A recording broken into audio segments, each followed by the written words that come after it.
This is a dramatic situation. We have to do everything possible to end the violence. Since he entered power in 2014, Narendra Modi, the Prime Minister, has been implementing a radical nationalist Hindu policy, which has had terrible consequences. Journalists, religious minorities, and human rights fighters. In India, millions of Muslims and Christians suffer every single day because the government violates their most fundamental rights. The situation is serious. That's why the European Parliament must vote tomorrow on a very clear resolution. It has to be clear in denouncing the nationalist discourse of Mr. Modi. We should all be worried about the worsening human rights situation in India. Freedom of press has narrowed. Journalists and activists have been arrested for false reasons. Discrimination and hate have increased. And this is also what I saw personally when I visited India in December. This saddens me as India is a very important partner for us. EU and India have to make human rights and democracy a fundamental part of their partnership in all regards, including trade.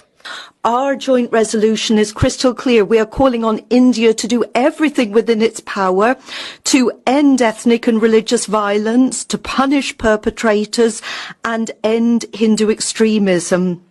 Without ironclad guarantees in this area, then we cannot talk about a new trade agreement with India. India is an important partner to the European Union, but if we as a Christian community can respect other faiths and identities, we must ask our partners to do the same. I propose an urgent visit by the European Special Envoy for Religious Freedoms to India, and the way Indian government will treat this proposal will show whether the authorities there are for the time being only powerless in such cases, or whether they knowingly allow persecution of religious minorities by radical groups. And for political leaders to refrain from making inflammatory statements.